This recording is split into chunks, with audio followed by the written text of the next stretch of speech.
Hello guys, welcome to your YouTube channel Aspire reviews. Vijay Sethupathi గారి మహారాజా movie అయితే చూడడం జరిగింది భయ్య.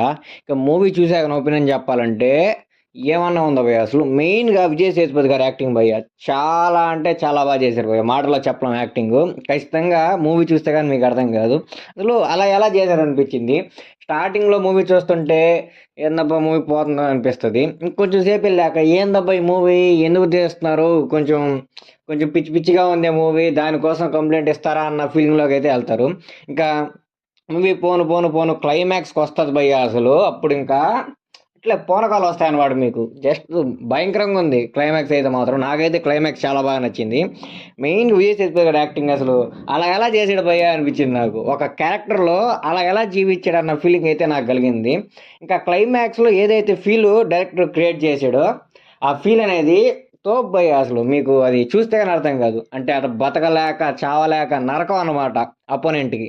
అలా క్రియేట్ చేసాడు అనమాట ఆ ఫీల్ అయితే మాత్రం.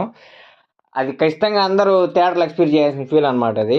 మెయిన్గా ఈ సినిమాకి హైలైట్ ఈ రెండే భయ్య, విజయ్ సేతుపతి గారి యాక్టింగ్, ఆ క్లైమాక్స్. అంతకుమించి సినిమాలో చెప్పుకోవడానికి ఏముండదు. సినిమా పోతా ఉంటుంది, సినిమా మొత్తం విజయ్ సేతుపతి గారు ఒక్క హ్యాండ్తో అలా లాక్కొచ్చాడంటే ఫస్ట్ నుంచి లాస్ట్ వరకు. ఇంకా కొన్ని కొన్ని పోలీస్ క్యారెక్టర్స్ ఉంటాయి, అందులో అప్పుడప్పుడు అలా జోక్స్ జనరేట్ అవుతూ ఉంటాయి. అంతకుమించి కామెడీ కూడా పెద్దగా ఏముండదు మూవీలో. మెయిన్గా మూవీ కాన్సెప్ట్ ఏంటంటే తన ఇంట్లో ఒక వస్తువు పోయిందని చెప్పి కంప్లైంట్ ఇస్తాడు విజయ్ సేతుపతి.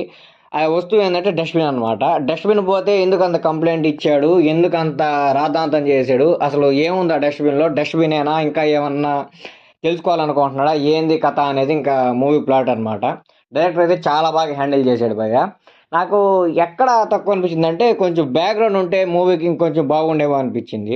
మూవీ అంతా చాలా బాగుంది కదా, చాలా ఎమోషనల్ సీన్స్ ఉన్నాయి, చాలా మంచి సీన్స్ ఉన్నాయి.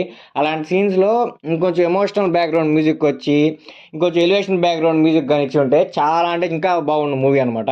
ఇప్పుడు కూడా బాగుంది కానీ ఆ రెండు టచ్ కానీ యాడ్ చేసి ఉంటే ఇంకా వేరే లెవెల్లో ఉండేదేమో మూవీ అన్న ఫీలింగ్ అయితే నాకు కలిగింది. కాబట్టి అందరూ మహారాజా మూవీని అయితే మాత్రం కన్ఫామ్గా థియేటర్లో అయితే ఎక్స్పీరియన్స్ చేయండి.